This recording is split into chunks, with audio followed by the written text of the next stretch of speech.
Começa agora o programa Bem Viver, uma prosa sobre saúde, bem-estar, comida e agroecologia. Produção Rádio Brasil de Fato.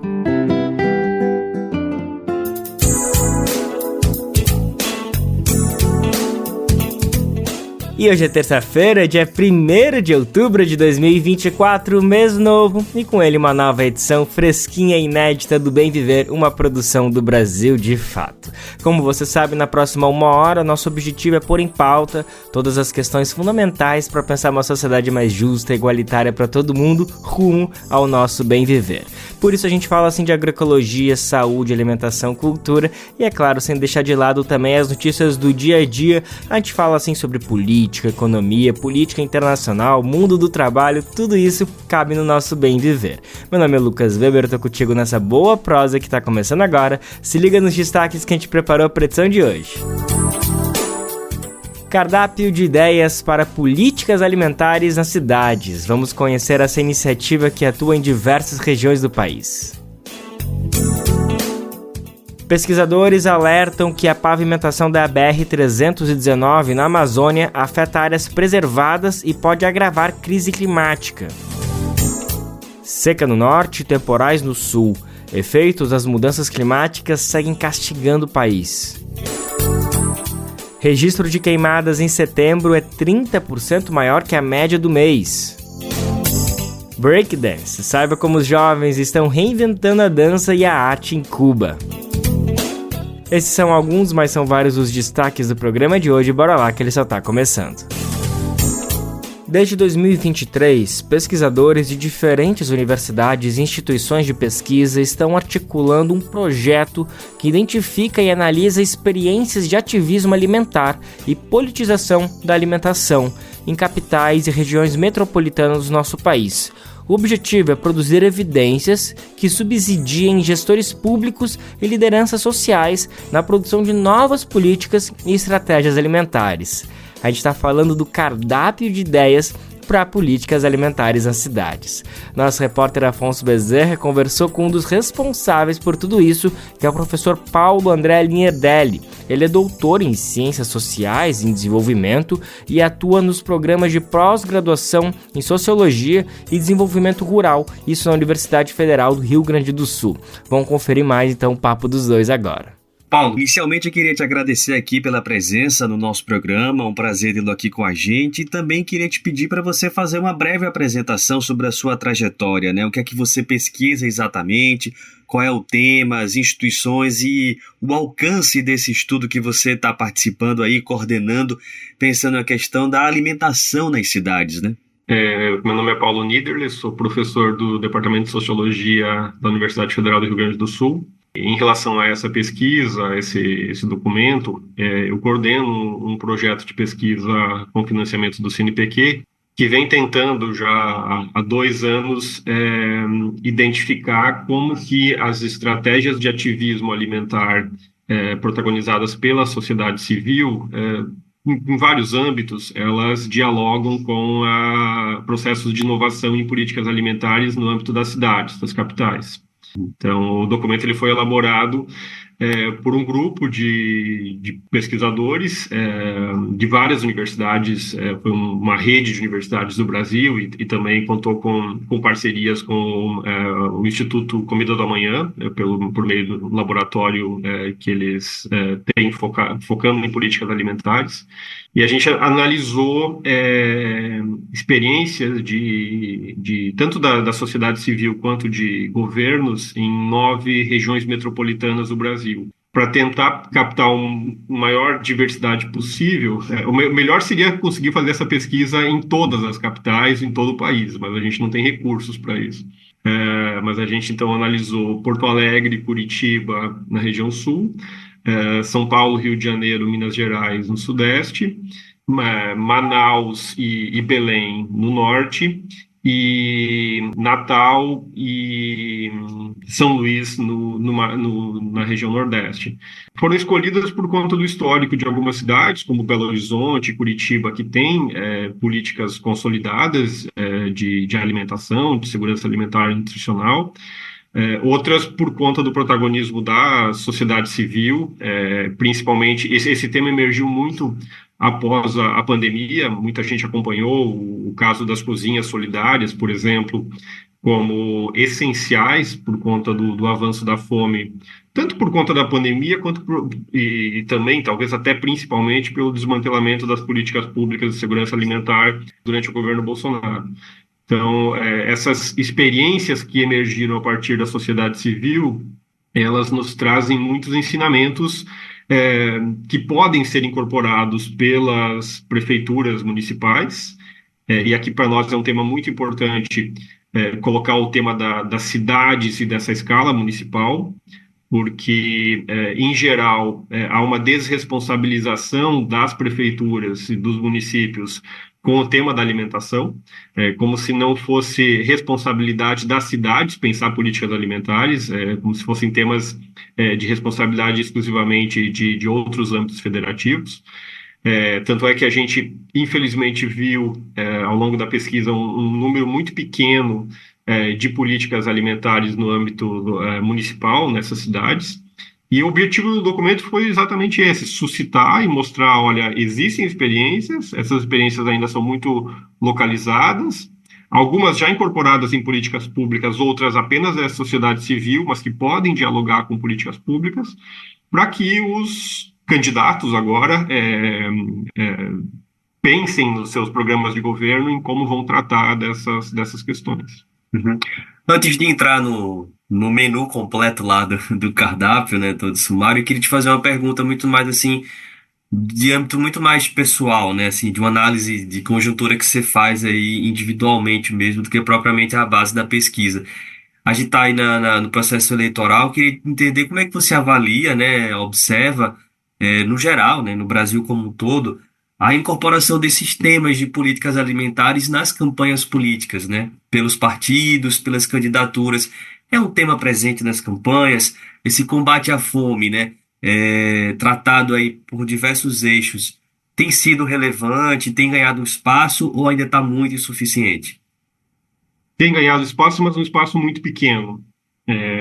A gente agora está fazendo um acompanhamento justamente nas cidades que nós analisamos dos sites de campanha dos candidatos a vereador e a prefeito nessas cidades, para ver nas redes sociais desses candidatos quais estão falando sobre alimentação amplo senso, sobre a questão alimentar. A gente ainda não tem os dados finalizados, mas a primeira impressão, ela ratifica o que a gente já tinha visto durante o processo de pesquisa. Se durante a pesquisa a gente viu poucas políticas em âmbito municipal tocando nessa questão, geralmente são políticas que administram ou gerem recursos de políticas nacionais, ou seja, programas nacionais que chegam até os municípios implementam. Mas o foco, a política municipal, com orçamento, com gestores, com equipe técnica, são poucas cidades, e eu estou falando de capitais, a gente analisou capitais, que tem algo mais estruturado. Durante a campanha agora é um tanto estarrecedor, porque os dados em relação à insegurança alimentar, eles reduziram nos últimos 2 anos agora, por conta, inclusive, da retomada de determinadas políticas, mas ainda tem muita gente passando fome no Brasil, é visível aos olhos nas grandes capitais, mas, de novo, não há a gente não percebe a política municipal, a política local, tomando para si a responsabilidade de tratar dessas questões. Então, no debate político nesse momento, a gente vê temas como segurança, como transporte, como emprego, mas a alimentação é como se ela não fosse tratada como uma responsabilidade dessa esfera. Tanto é que, nos planos diretores, várias cidades estão em processo de revisão de planos diretores municipais, que é o principal instrumento de gestão urbana. O tema da alimentação ele é praticamente ausente, para não dizer completamente ausente. São pouquíssimas cidades que colocam a alimentação no plano diretor. Isso é a expressão máxima, a meu ver, dessa desresponsabilização. Era essa a minha próxima pergunta, porque assim, no auge da minha ignorância aqui, É, o plano diretor eu sempre vi ele associado à questão de arquitetura e urbanismo, né? A questão de controlar a especulação imobiliária, fazer o planejamento da engenharia da cidade.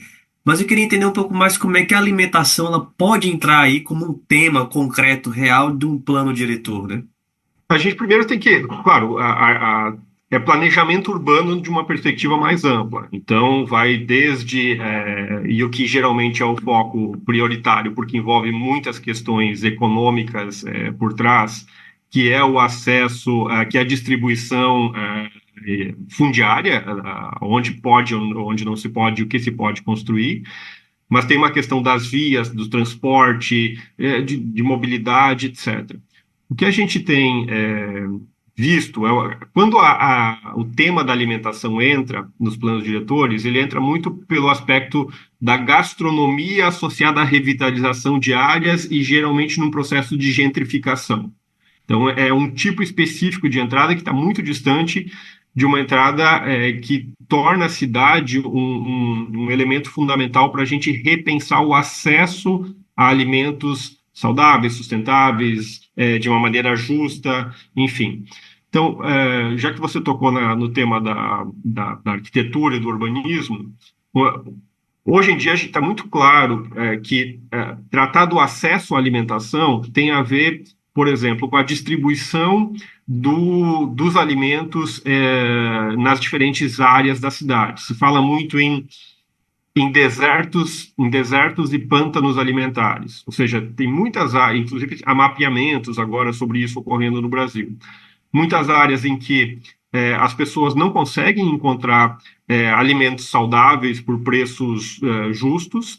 Em outras áreas há uma abundância, um exagero de oferta de alimentos ultraprocessados de baixa qualidade, de baixo preço, que a literatura já demonstrou. Então, o consumo desses alimentos está associado a uma série de problemas de saúde pública, enfim, não preciso desdobrar aqui.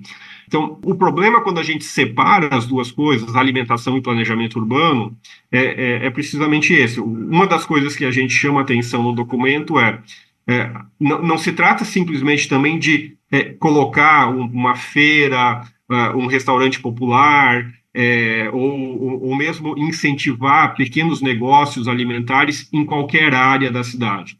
Tem que planejar, tem que saber onde as pessoas passam, o fluxo, o trânsito dessas pessoas para ir para o trabalho. Então, existem cidades, por exemplo, que colocam iniciativas públicas de acesso a alimentos como sacolões em estações de ônibus, porque as pessoas estão ali, elas para ir para o trabalho, elas passam para comprar. Isso que é espantoso, que não entre na discussão do plano diretor. Não se pensa em como que a mobilidade urbana, por exemplo, o único exemplo, vai estar associada ao acesso a alimentos. Uhum, com certeza, né? E eu li lá no cardápio, né, que também é um debate, assim, a gente tá falando muito de combate à fome, segurança alimentar e tal, mas existe uma outra camada também que é você se alimentar bem, né? Não importa também você fazer a refeição se a refeição tá totalmente lhe prejudicando na saúde, né? E aí uma das questões é a gente ter tempo também para preparar essa alimentação saudável, né? Que é um tema que vocês abordam lá no cardápio, que envolve o planejamento urbano, né? O tempo que a gente passa no trânsito, né? São 3 ou 4 horas, geralmente, por dia, presos nos engarrafamentos. Então, isso afeta também a nossa alimentação, né? O cardápio tenta também sugerir isso, né? Pensar todo o processo de mobilidade e também a organização dos espaços públicos nessa direção. No Brasil, ainda muita gente tem um pouco de preconceito com a alimentação, as marmitas, o uso dos espaços públicos para se alimentar. Enquanto em vários outros países se tem pensado justamente em como os parques, as praças, os estabelecimentos públicos, eles devem ser acolhedores para que as pessoas possam desfrutar de uma alimentação que elas desejam. Isso também tem a ver, tem a ver com o fato de que comer não diz respeito só ao que está sendo ingerido, mas o contexto todo da alimentação. com quem se come, como se come. As pessoas no Brasil hoje, em geral, comem em ambientes que são muito estressantes. As pessoas comem rápido em ambientes barulhentos. Não existe não se pensa o espaço da alimentação como um todo. Então, essa retomada dos espaços públicos, e eu falo, inclusive, nas universidades, os restaurantes universitários não são pensados como espaços adequados para essa alimentação nessa perspectiva mais ampla. E isso me parece uma questão central, porque os nossos parques e as nossas praças nas grandes cidades não têm água, não tem mesas e bancos para as pessoas se alimentarem, não tem nem segurança, a pessoa não pode ficar sentada ali desfrutando do seu almoço, por exemplo. E um outro aspecto que é importante nesse sentido, e aí ela acaba substituindo a praça, indo para o shopping center, onde ela encontra essas coisas. Um outro aspecto nesse sentido é que as dietas alimentares, as pessoas demandam dietas ou possuem dietas cada vez mais variadas. Então, você quer consumir um tipo de dieta, um tipo de alimento num determinado dia, as pessoas com quem você quer compartilhar a refeição, elas são interessadas em comer outras coisas. Então, os espaços públicos, elas possibilitam isso, que cada um vai com o seu alimento, com a sua marmita, ou comprou no seu restaurante e compartilha do espaço. As nossas cidades definitivamente não pensam nisso. Pois é, e daí a importância do plano diretor, né? Queria também trazer outro tema que é a questão das hortas, né, comunitárias, que elas são amplas, né, na sua finalidade. Como é que elas podem ser incorporadas nas cidades e quais são os resultados que elas produzem para a vida das pessoas, né? Geração de renda, alimentação saudável, enfim, tem uma série de consequências dessas hortas, né? Existem muitos tipos e muitas razões diferentes para se ter uma horta urbana.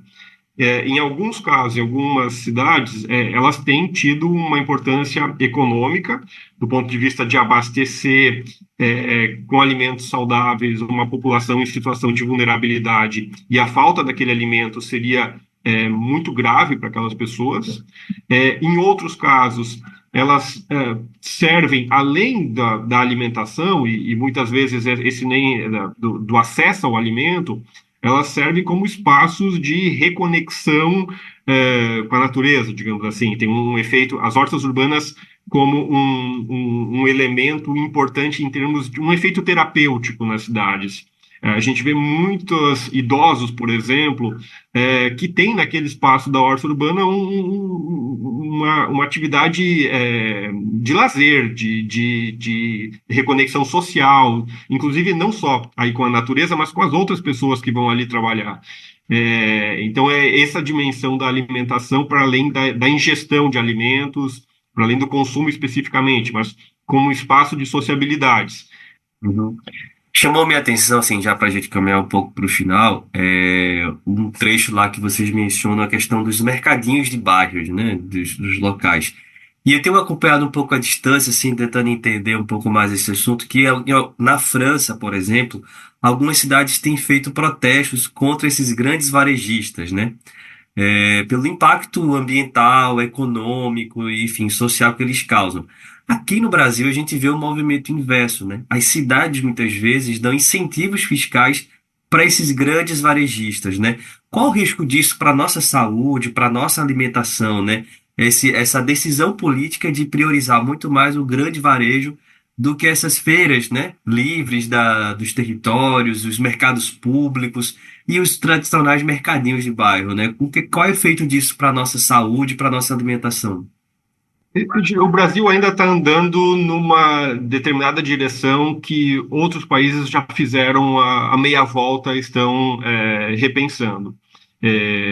Por várias razões. Uma tem a ver com a própria concentração econômica. O setor do varejo alimentar se tornou um oligopólio controlado por grandes corporações, mas tem outras questões que, talvez essa questão econômica da concentração e dos efeitos que isso tem para a dinâmica da economia nacional, talvez não seja uma grande questão para as pessoas no seu cotidiano de onde vão comprar ou deixar de comprar comida. Obviamente, o preço continua sendo um aspecto fundamental, mas ele começa a ser relativizado por uma série de outras questões. Então, vamos lá. Primeiro, como a mobilidade, o transporte é ruim e é caro, muitas vezes as pessoas, e principalmente depois da pandemia e durante a pandemia, as pessoas começaram a perceber que comprar no mercadinho de bairro, economicamente, pode ser vantajoso, sobretudo se você vai fazer pequenas compras. Então, vai para o mercadinho de bairro, você não tem o custo de deslocamento, tempo, transporte. O tempo é justamente uma outra questão. As pessoas, não tem tempo, às vezes, para fazer compra, ou o tempo que elas querem caminhar no seu bairro, ir até o mercadinho, não querem mais ir para um grande varejo. Na verdade, o que tem acontecido já faz algum tempo é esse movimento de expansão daquilo que se imaginava que ia deixar de existir. Então, as feiras livres que foram condenadas por vários analistas a desaparecer, porque os grandes mercados tomariam conta das cidades, essas feiras estão voltando a ocupar os espaços e com muita dinamicidade. Os mercadinhos de bairro, eles não só voltam e estão crescendo, como as grandes redes do setor supermercadista criaram as suas estratégias. A gente tem os mercados de bairro dessas redes também. Em grandes capitais, aí São Paulo em particular, tem esse fenômeno aterrorizante que se chama OXXO, que está em todo que é canto, para quem é de São Paulo conhece muito bem, que demonstra justamente como esse pequeno varejo nos bairros, nas vilas, mais próximo dos consumidores, ele é um fenômeno em crescimento. E aí eu concordo contigo. Quando se pensa em política pública, isenção fiscal para grandes corporações, eu acho que não faz mais sentido, o que faz, sobretudo, se a gente pensa em gerar emprego, em garantir acesso a alimentos saudáveis, etc., e a gente propõe uma série de possibilidades, não só para o pequeno varejo, mas para o setor da restauração também, para restaurantes, vários tipos de empreendimentos de restauração, em que a gente pode abater ou ter isenção fiscal para restaurantes ou pequenos mercados que compram alimentos da agricultura familiar, que compram alimentos orgânicos, alimentos sustentáveis, saudáveis de uma maneira geral. A gente pode ter sistemas de abastecimento. Hoje ele é feito fundamentalmente pela Ceasa, porque é mais fácil para um pequeno mercado ir até a Ceasa, comprar tudo de maneira centralizada, mas é possível que, com o apoio do governo, os próprios agricultores familiares, cooperativas, associações, abasteçam esse pequeno varejo, e aí com alimentos orgânicos, frescos, etc., diretamente nas regiões periféricas, onde está o principal problema em termos de insegurança alimentar das capitais brasileiras. Pois é, a gente vê muito, né, nós aqui dos centros urbanos, né, na periferia, consumindo nesses grandes varejistas, que para garantir essa precificação aí absurda, né, a cadeia produtiva deles é toda do agronegócio, né, então são os alimentos assim que não funcionam. E eu fico impressionado, né, com a agressão midiática também dos ultraprocessados dentro desses varejistas, né, a parte de verduras e alimentos saudáveis ali fica bem apagada diante daquela prateleira imensa dos ultraprocessados. E vocês alertam também sobre essa questão midiática, né, do consumo de ultraprocessados, né, zonas livres de ultraprocessados nas escolas. As cidades também precisam se preparar para isso, né? Na medida em que já está mais do que comprovado os efeitos negativos do aumento do consumo de ultraprocessados, algumas medidas que a gente propõe são muito assertivas. Primeiro, eventos públicos organizados com patrocínio, propaganda de empresas que comercializam esse tipo de produto, e aí eu coloco o acento ainda mais em refrigerantes, por exemplo. Os incentivos fiscais para a indústria de refrigerantes são enormes, e ainda por cima o que não falta são eventos públicos que fazem propaganda de refrigerantes em eventos públicos. Além disso, aí tem outras medidas que têm a ver com planejamento urbano, evidentemente, que vêm sendo avançadas em algumas cidades, que é, por exemplo, zonas de restrição ao estabelecimento de novos empreendimentos de comercialização de ultraprocessados. O que algumas cidades no mundo já avançaram é no entorno de escolas e hospitais. E para a gente finalizar aqui, eu queria que você fizesse só uma colocação assim mais geral sobre qual é o propósito político, né, e institucional do cardápio mesmo, né? Nós avançamos muito em termos de políticas alimentares, de segurança alimentar e nutricional no Brasil desde os anos 2000. Tanto é que o Brasil saiu do mapa da fome, o Brasil se tornou uma espécie de celeiro de inovações, digamos assim, em políticas alimentares. Vários outros países adaptaram políticas, inclusive criadas no Brasil. Só que a gente viu também como foi rápido e relativamente fácil o processo de desmantelamento dessas políticas, corte de orçamento, extinção de ministérios, uma série de problemas que inclusive fizeram o Brasil voltar para o mapa da fome. Isso deixa muito evidente para a gente que o tema não pode ser tratado apenas do ponto de vista de políticas nacionais e na escala nacional.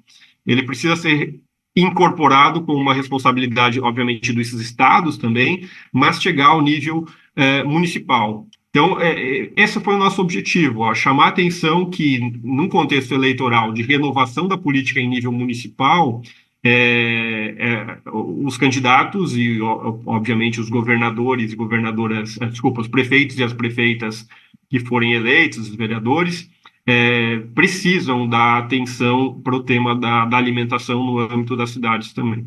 Perfeito. Paulo, muito obrigado aí pela entrevista, por falar do documento. Estamos muito satisfeitos aqui. Obrigado, até a próxima. Valeu, obrigado. Qualquer coisa que precisar, qualquer informação complementar, fico à disposição também. Maravilha, valeu demais. Afonso Bezerra, nosso repórter aqui no Brasil de Fato, ele conversou sobre o cardápio de ideias para políticas alimentares nas cidades, um projeto orquestrado pelo professor Paulo André Nierdelli. Ele é doutor em Ciências Sociais e Desenvolvimento e atua nos programas de pós-graduação em Sociologia e Desenvolvimento Rural, isso tudo na Universidade Federal do Rio Grande do Sul. Gente, vamos aproveitar para compartilhar aquela notícia que nos deixa cheíssimo de orgulho. O Bem Viver faz parte de uma rede incrível de parceiras que retransmitem o programa todos os dias por todo o nosso país. A gente aproveita então para mandar aquele salve, aquele abraço especial para todo mundo que está junto com a gente nessa articulação. São quase 500 emissoras espalhadas pelo Brasil que recebem todos os dias o nosso programa e colocam na programação na rede deles. A boa notícia, gente, é que você sim pode fazer parte. Se você tem interesse, se você toca uma rádio comunitária, uma rádio regional por aí, saiba que você pode se somar e de graça. É só em radiobrasildefato.com.br e lá você clica em como ser uma rádio parceira, que tem um jeitinho bem fácil de você se cadastrar e receber todos os dias o programa Bem Viver para nos ajudar a repercutir as nossas vozes por todos os cantos do país. O assunto agora é a pavimentação da BR-319 na Amazônia e os alertas sobre possíveis impactos ambientais. A rodovia tem 885 quilômetros e liga Manaus a Porto Velho, passando por 13 municípios. Ela corta também 28 unidades de conservação e 69 comunidades indígenas, sendo uma delas de povos isolados. Alguns trechos da BR já são pavimentados e outros não, e a proposta do governo é justamente avançar nesse processo. A ideia é interligar os estados do Amazonas e Rondônia, melhorando o transporte e a locomoção nessas regiões. Mas, de acordo com pesquisadores, a pavimentação afeta áreas preservadas e pode, consequentemente, agravar a crise climática. Grilagem, invasão de terras indígenas e mudanças no fluxo das chuvas são entre as consequências desse empreendimento. A gente vai entender melhor como essas coisas se correlacionam na reportagem especial do Brasil de Fato. Em visita recente ao estado do Amazonas, o presidente Lula defendeu a retomada das obras da BR-319, que liga a capital Manaus a Porto Velho, em Rondônia, ressaltando que o empreendimento não deve gerar impactos ambientais. Mas, na avaliação de ambientalistas, a devastação decorrente da pavimentação da BR é inevitável e já pode ser percebida por comunidades do entorno. O fato foi confirmado por um morador de uma terra indígena impactada pela obra. Ele pede para ter a identidade preservada porque teme represálias por parte de grupos criminosos que dominam a região. Já está acontecendo a grelagem de terra e a caça predatória né, está sendo feita. A retirada da madeira também já está sendo feita. Como a rodovia facilita o acesso a terras públicas, essas localidades viram alvo de grileiros, criminosos que invadem essas áreas e falsificam documentos para lucrar com a venda dos lotes.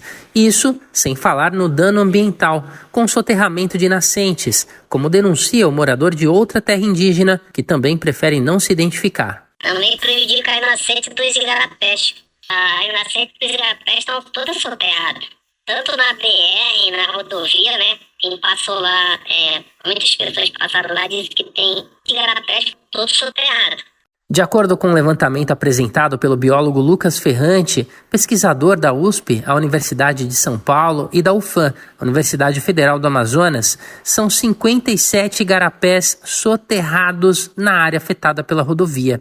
Ele explica que, a longo prazo, essa devastação local pode gerar ondas de calor em Manaus, redução do volume de água nos rios da Amazônia e mudanças no regime das chuvas em todo o país. Nós vamos acabar com 70% das chuvas que abastecem o sul e sudeste do Brasil, colapsando o sistema Cantareira, que é o maior adensamento humano do mundo, ou seja, nós vamos impactar suprimento de água para consumo humano, agricultura, indústria. As obras da BR não ficam restritas ao corpo da rodovia, mas se expandem para o entorno com a abertura dos ramais, que são estradas menores, que conectam cidades e propriedades rurais à via principal. Com isso, o desmatamento avança por uma das zonas mais protegidas da floresta amazônica, interferindo no sistema de evapotranspiração, responsável pela formação dos chamados rios voadores, que são grandes volumes de vapor de água transportados pelas correntes de ar. O biólogo Lucas Ferrante alerta para uma das consequências mais perigosas: a baixa umidade em Manaus. E aí nós vamos ter ondas letais de calor para Manaus e para a Amazônia Central. A gente vai ver as comunidades morrendo, né? Como a gente tem hoje ondas de calor que matam principalmente os idosos na Europa, nós vamos ver isso para Manaus, que é uma população que tem vulnerabilidades econômicas e disparidades muito grandes. O texto de uma ACP, Ação Civil Pública, protocolada em janeiro de 2024 pela organização não governamental Observatório do Clima, em face do IBAMA, resultou na suspensão da licença prévia emitida pelo órgão em julho de 2022, que permitia a reconstrução e o asfaltamento da rodovia. Neste documento, a ONG destaca que a licença desconsiderava dados técnicos, análises científicas e vários pareceres elaborados pelo próprio IBAMA por anos ao longo do processo de licenciamento ambiental. Em 25 de agosto, o MPF, Ministério Público Federal, emitiu um ofício à Prefeitura de Itapuá, recomendando a suspensão da abertura de ramais perto de terras indígenas. Em nota ao Brasil de Fato, o MPF informou que os dados do procedimento indicam que, possivelmente, o ramal tem como objetivo ligar a cidade à BR-319. Na avaliação de Paulo Bussi, advogado do Observatório do Clima, o atual projeto da BR-319 não atende às exigências para garantir os cuidados com o meio ambiente e os povos da floresta. Ele lembra que o projeto inicial foi desenvolvido ainda nos anos 60 e precisaria de uma nova versão, com avaliação atualizada de impactos ambientais. Talvez um novo projeto que contemple todos esses cuidados possa justificar esse empreendimento. Sem ver o novo projeto, absolutamente não dá para saber se seria possível abrir uma estrada como essas sem impactar o ambiente e as populações tradicionais. A reportagem questionou o governo federal sobre a declaração do presidente Lula, os impactos ambientais relacionados à obra e a possibilidade de um novo projeto. Até o fechamento da reportagem, não houve retorno. Em caso de resposta, a matéria será atualizada. Era o tempo em que a gente ouvia falar em preservação ambiental apenas como uma questão de futuro, né? O clima não para de dar sinais sobre o desmatamento e a poluição em curso no planeta. Proteger florestas e recursos naturais agora é crucial para garantir água, alimentos e evitar mais desastres ambientais para o hoje. É claro que a gente também tem que entender a importância do futuro, mas destacando esse agora que já é preocupante. E os efeitos das mudanças climáticas seguem castigando o país. Além da estiagem na região norte, a gente tem nesse momento temporais de novo na região sul. o Brasil continua experimentando os extremos provocados pelas mudanças no clima. A gente vai entender melhor como essas coisas estão acontecendo agora com Daniel Lamir. Apesar da queda nas queimadas nos últimos dias, o país ainda apresenta um número alto de focos de incêndios florestais. A maioria dos pontos de fogo estão concentrados no Cerrado, com 516 focos, seguido da Amazônia com 34. Setembro já é o 7º mês com o maior número de alertas de queimadas da história, com quase 80 mil registros de incêndios. Em todo o ano, foram mais de 200 mil. Os números são do BD Queimadas, órgão ligado ao INPE, o Instituto Nacional de Pesquisas Espaciais. A ministra do Meio Ambiente e Mudanças Climáticas, Marina Silva, tem defendido o endurecimento das punições a quem provoque incêndios florestais de propósito. As fortes ondas de calor que têm atingido o país e a ausência de chuvas pioram a qualidade do ar em diversas regiões e vêm alterando os modos de vida. No norte, o Rio Negro, um dos principais afluentes do rio Amazonas, está perto de bater o recorde de baixa vazão, com 13,37 metros. Vale lembrar que isso representa apenas 67 centímetros a mais do que o mínimo já registrado, que foi de 12,70 metros. A seca também compromete o tráfego de barcos, além de comprometer atividades de pesca. Por conta disso, a capital amazonense está em estado de emergência, assim como outros 61 municípios do estado. Segundo o governo estadual, mais de 570 mil pessoas foram afetadas e o número ainda pode crescer. No último domingo, moradores de algumas regiões do Distrito Federal comemoraram a chegada da chuva após 157 dias de estiagem. De acordo com o IMET, um Instituto Nacional de Meteorologia, ocorreram pancadas isoladas nos bairros de Águas Claras e Ceilândia. O órgão já tinha informado que a capital federal poderia registrar precipitação em áreas isoladas ao longo do fim de semana, o último de setembro e o primeiro da primavera. Moradores do Jardim Botânico também chegaram a registrar raios nos céus. O canto das cigarras, que indicam chuvas, também aumentou as expectativas dos brasilienses. Mas, apesar do alívio rápido, o IMET continua emitindo avisos sobre ondas de calor e baixa umidade no Distrito Federal. Enquanto as regiões Sudeste, Centro-Oeste e Norte enfrentam uma seca severa, as chuvas voltaram a castigar cidades do sul do país. O Rio Grande do Sul, por exemplo, foi atingido por fortes chuvas durante a última semana, o que deixou pelo menos 349 pessoas desalojadas. Além disso, 367 tiveram que recorrer a abrigos, de acordo com a Defesa Civil do Estado. Os gaúchos ainda se recuperam das enchentes que ocorreram no estado durante o mês de março e que deixou a capital, Porto Alegre, e outros 470 municípios debaixo d'água. Na ocasião, 170 pessoas morreram e outras 600 mil ficaram desabrigadas. O governo do estado calcula que mais de 2,5 milhões de pessoas tenham sido afetadas pelos temporais de março. Segundo o IMET, a previsão para outubro é de chuva acima da média em grande parte das regiões Sul, Sudeste e Centro-Oeste a partir da segunda quinzena do mês. Já nas regiões Norte e Nordeste, as chuvas devem ocorrer, mas ainda abaixo da média registrada. Vamos voltar a falar sobre os registros de queimadas no Brasil. De acordo com o INPE, a quantidade de focos no mês de setembro foi 30% acima da média em outros anos para esse mesmo mês.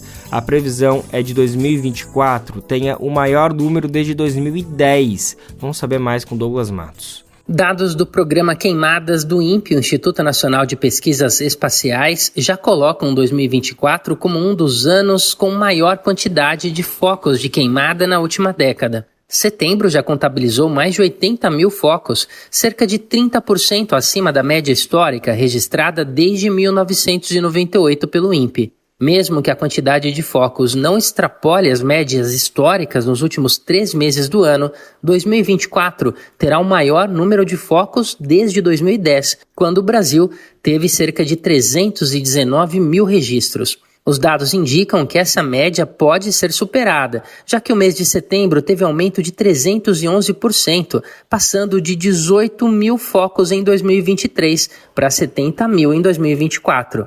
O levantamento do INPE indica aumento consistente nos focos em todas as regiões do país em relação ao ano passado, com destaque para o Centro-Oeste, que teve 3 unidades com mais aumentos neste ano.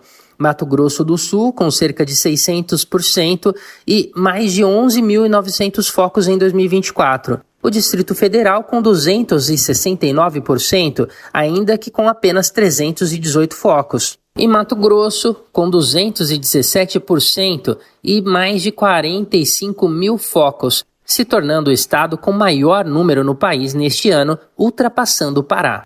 Os números em Mato Grosso são mais fortes em setembro, quando foi responsável até agora por quase 24% dos focos do país, ou 19.439 registros. O Pará também teve grande quantidade de queimadas no mês, 17.297 focos, ou cerca de 21% de todos os registros. Completam o ranking dos maiores aumentos 2 estados do Sudeste, com números totais de queimadas menos representativos, porém com um grande aumento: São Paulo e o Rio de Janeiro.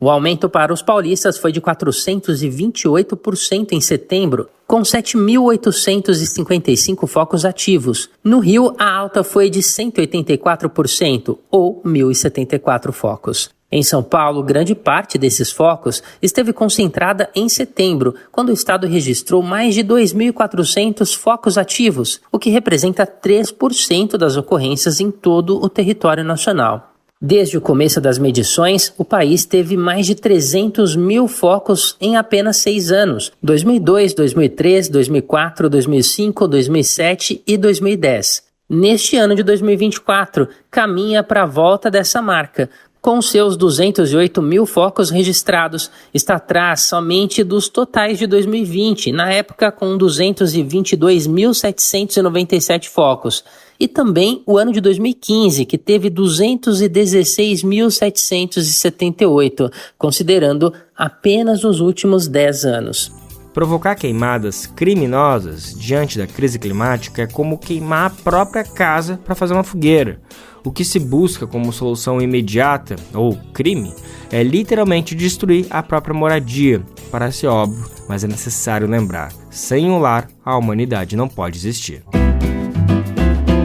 Você está ouvindo o programa Bem Viver, uma prosa sobre saúde, bem-estar, comida e agroecologia.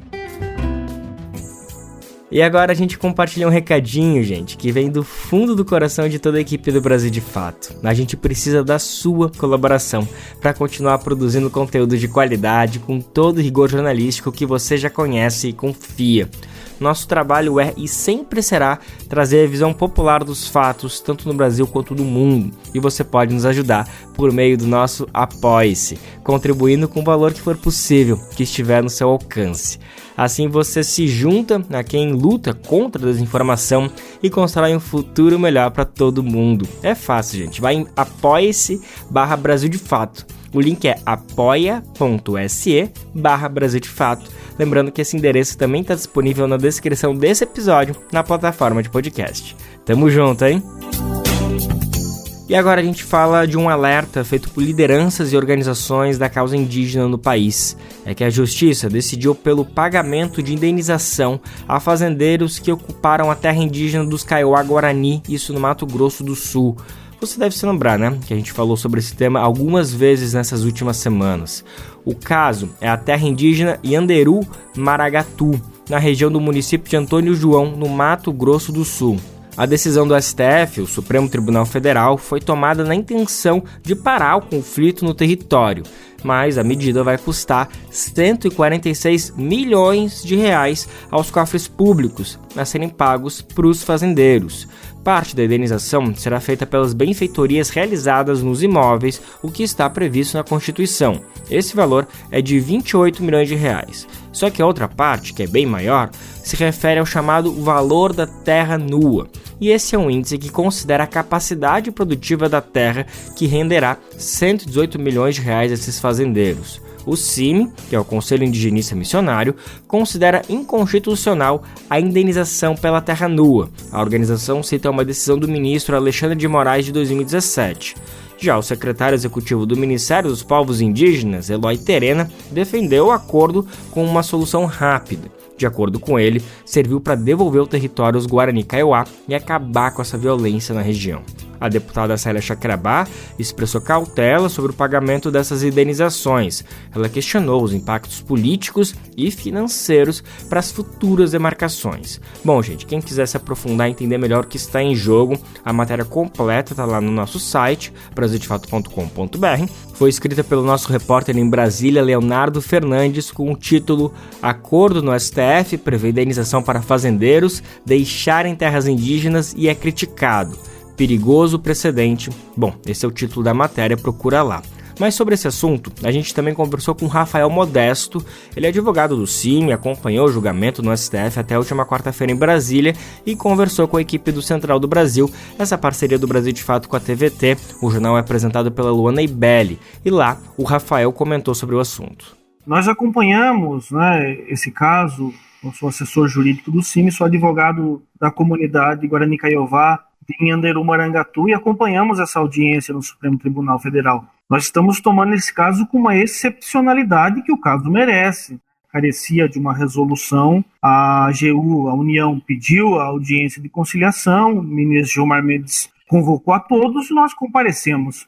É um caso excepcionalíssimo porque precisava, naquela região, de distensionar o conflito e, portanto, salvar a vida da população, de dirigentes, de pessoas indígenas ali da comunidade, e a gente passou por 2 assassinatos nos últimos dias naquela região, Então foi feito, de fato, um acordo para resolver a questão. A União deve pagar o valor das benfeitorias, um pouco mais de 27 milhões nos próximos dias, e com o pagamento das benfeitorias, a fazendeira ou os fazendeiros da região devem sair da área para a comunidade tomar posse.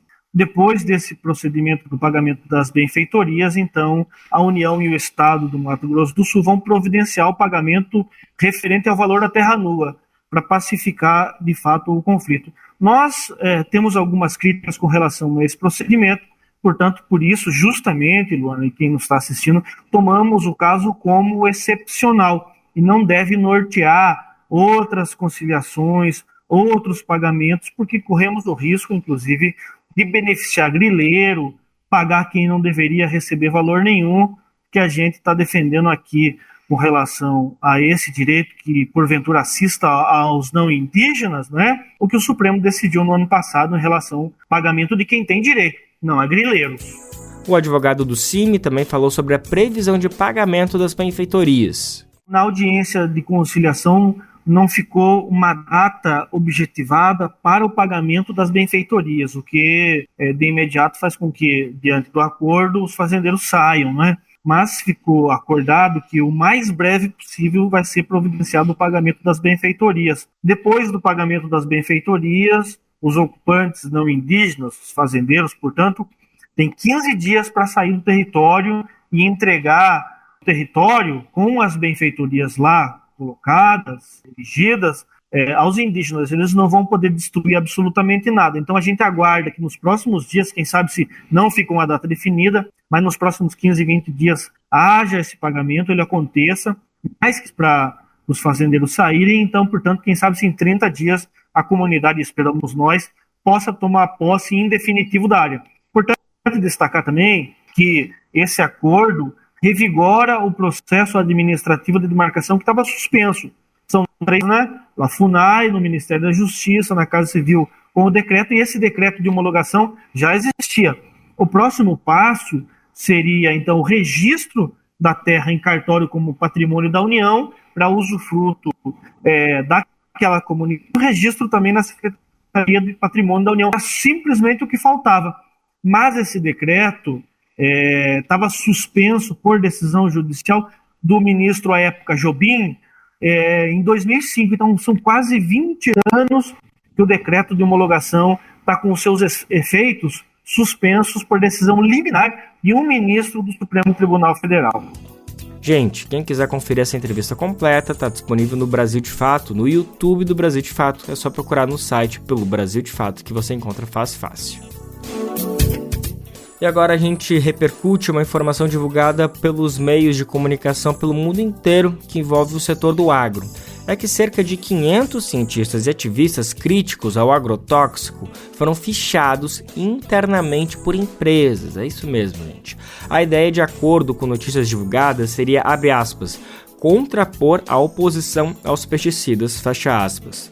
Documentos internos de uma plataforma privada foram compartilhados com diversos veículos internacionais, entre eles o Le Monde na França e o The Guardian no Reino Unido. O Le Monde publicou que a natureza dos dados coletados deixa poucas dúvidas sobre a intenção de desacreditar os alvos. De acordo com o texto, existe um arsenal de argumentos ou informações, por vezes sensíveis nas mãos das empresas. A prática de colocar informações sobre críticos da indústria agroquímica lembra um escândalo anterior, a Monsanto. Foi julgada e multada em julho de 2021 por uma situação parecida. Ela manteve os dados com o objetivo de influenciar a opinião pública sobre a proibição do herbicida glifosato. Quem quiser entender melhor essa história, que é importante, pode procurar os detalhes lá no nosso site brasildefato.com.br. Você está ouvindo o programa Bem Viver, uma prosa sobre saúde, bem-estar, comida e agroecologia. Gente, sabia que além de acompanhar o Bem Viver, você também pode receber as principais notícias do Brasil de Fato no seu e-mail? É isso, gente, é bem simples. Basta se cadastrar na nossa página e escolher as categorias de notícias que mais te interessam. Assim você fica por dentro dos principais acontecimentos do Brasil e do mundo, além de conferir análises aprofundadas com uma visão popular do nosso dia a dia. O site é brasildefato.com.br/boletim. brasildefato.com.br/boletim. Gente, o programa de hoje está chegando ao fim, mas antes vamos falar do breakdance, ou simplesmente do breaking. Essa é uma expressão que ultrapassou a cena cultural dos anos 70 no Brooklyn, Nova York, nos Estados Unidos. O breaking é um estilo de dança da rua do hip hop, na mesma onda do rap, do grafite e da discotecagem. Falando assim, todo mundo já cria uma imagem na cabeça, né? Com cores, sons, os movimentos do hip hop. Mas que tal se a gente destacar essa expressão cultural em Cuba? A gente vai saber mais detalhes do breaking dance que está reinventando lá na ilha caribenha.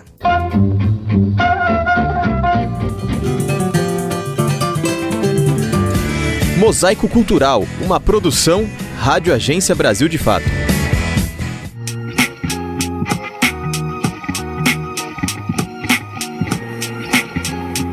Nas ruas e esquinas de Cuba, os jovens modelam suas paixões e amores. Em Havana, quando o sol escaldante se põe, garotos e garotas se reúnem no Passeio del Prado, uma longa avenida transformada em seu próprio espaço cultural. Todos os dias, eles se reúnem ali para andar de skate, ouvir música, dançar ou simplesmente se divertir. Como conta Brandon Garzón, dançarino que frequenta o espaço. O Passeio del Prado é como se fosse a minha segunda casa. Quando eu não estou em casa, eu estou lá, porque é lá que todos nós nos reunimos para treinar, conversar e relaxar. É como uma família, é a minha segunda família, além da minha própria, porque é lá que todos nós conversamos sobre os nossos problemas, damos conselhos uns aos outros, além da dança. E também quando você está aprendendo, não nascemos sabendo, estamos sempre, olha, eu gosto disso. E quem está lá te ensina, mal ou bem, mas te ensina.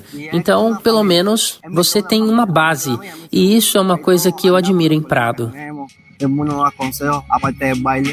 A chegada tardia da internet na ilha marcou a maneira como os jovens cresceram e acessaram a cultura. Foi a partir das trocas, reuniões, que eles descobriram músicas, literatura, filmes e o breakdance. Esse é o caso de Carly, que cresceu longe da cidade, em um vilarejo rural. A primeira vez que eu vi breakdance foi um amigo que levou uma fita cassete para minha casa. Eu tive sorte porque naquela época, pelo menos em Cuba, que é um país de terceiro mundo, praticamente não tínhamos internet. Então tudo era um luxo, tudo coincidiu. Ele me mostrou o vídeo, eu tinha mais ou menos 11 anos de idade e foi um boom, sabe? Eu vi aquilo e fiquei atônito. Eu repassei umas 5 ou 6 vezes e disse ao meu amigo, não vai, fica para que eu possa ver o vídeo novamente. Foi amor à primeira vista, sabe? Eu vi aqueles movimentos e vi aquelas pessoas que eram livres. Eu queria fazer aquilo. Quando eu vi o vídeo, eu disse, eu quero fazer isso. E eu quero fazer isso. E de fato, comecei a chorar e não sabia por quê. Foi uma emoção que nada na vida, desde aquele momento, me fez chorar de emoção como daquela vez.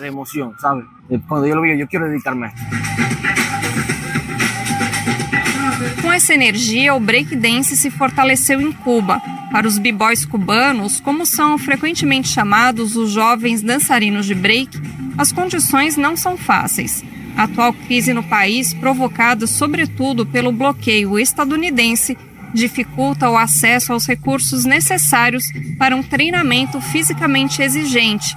Além disso, eles apontam que enfrentam preconceitos das instituições culturais oficiais, que geralmente não lhes dão um lugar na educação formal. No entanto, nada disso impediu que dezenas de jovens dediquem seu tempo a se aperfeiçoar dia após dia. Como o b-boy Leosdanis Gomes. O treinamento do b-boy é muito exigente. Chegamos a um ponto em que não conseguimos manter uma dieta como a de um atleta, por assim dizer. E é complicado, simplesmente por causa da situação pela qual o país está passando. Eu acho que esse é o ponto do b-boy cubano. Porque apesar de todas essas coisas que acontecem, eles estão sempre chegando lá, sabe? Estão sempre indo em frente, como se diz no bom cubano. Muito mais do que um simples hobby, para muitos jovens, ser um b-boy é uma marca de identidade, uma forma de pertencimento. Alejandro Barreiras, dançarino de Salamander, explica. Valdria a pena se eu Tudo valerá a pena se eu puder ver que minha mãe está orgulhosa de mim, se a minha família sentir orgulho de mim. Teve gente na rua que acreditou no que eu estava fazendo e tinha outras que não acreditavam. No momento em que eu olhar para trás e me ver 15 anos atrás, tentando lutar por isso e olhar para o presente e me ver realizado. Nesse momento, todas as pessoas, a minha mãe, o meu pai, a namorada que me apoiou, todas essas pessoas virão à minha mente e eu serei a pessoa mais feliz do mundo.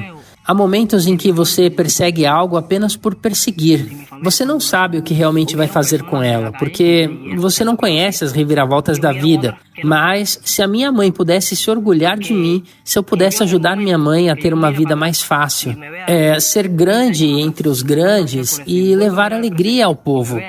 Esse é o desejo desses b-boys, que sonham como outros sonharam no passado, e colocar Cuba no topo do cenário mundial da dança acima de qualquer adversidade. Ser grande entre os grandes e levar alegria ao povo. Esse é o desejo desses b-boys, que sonham como outros sonharam no passado em colocar Cuba no topo do cenário mundial da dança acima de qualquer adversidade. Como pontua o b-boy Júnior Velázquez Pérez. O que me motiva a continuar, além do meu sucesso pessoal, é que eu quero competir com os melhores do mundo e desafiar-me com eles e conhecê-los, porque no palco somos guerreiros e discutimos uns com os outros, mas no final somos amigos. Esse é o meu sonho, seria a realização de meu sonho. Ver Cuba grande, uma potência no b-boy, como estamos na luta com Mijaín e como estamos com Erislandi. Eu espero que essa dança cresça aqui no país. Eu não sei de que maneira, mas eu quero que ela cresça, para que nem que seja aqueles que já estão velhos, ou eu mesmo. Pelo menos eu disse, naquela época eu dançava. E pelo menos eu fiz parte daquele grão de areia que contribuiu para que essa dança em Cuba fosse grande. É isso que eu quero.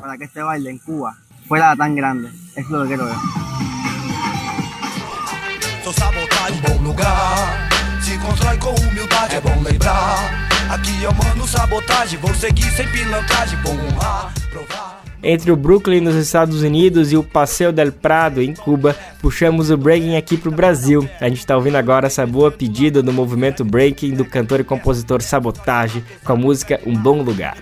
Da minha quebrada basta, eu registrei, vim cobrar sangue bom. Boa ideia quem tem, não vai tirar a ninguém. Meditei, mandando um som com os irmãos da Fundão. Volta ao canão dos homens vivos, espaço grandão, rap é o som. E assim a edição do Bem Viver de hoje fica por aqui. Amanhã estamos de volta a partir das 11 horas da manhã com mais uma edição inédita e fresquinha do programa Bem Viver. O nosso programa vai ao ar em diversas rádios pelo país. A lista completa de emissoras que retransmitem o Bem Viver você encontra no nosso site, na matéria de divulgação diária do programa. Aqui a gente aproveita para agradecer esses veículos por estarem com a gente. O Bem Viver também fica disponível como podcast lá no Spotify, Deezer, iTunes e Google Podcast. A apresentação deste programa foi de Lucas Weber. Roteiro de Daniel Amir, que está junto com a gente na edição e produção. Ele faz tudo, junto com Douglas Matos. Trabalhos técnicos de Lua Gattidoni, Adilson Oliveira e André Paroche. Coordenação de Rádio e TV Moniz Ravena, diretora de programa de áudio Camila Salmazo, direção executiva Nina Fidelis, apoio toda a equipe de jornalismo do Brasil de Fato. Até amanhã, gente. Tchau, tchau. Você ouviu o programa Bem Viver, uma prosa sobre saúde, bem-estar, comida e agroecologia. Produção Rádio Brasil de Fato.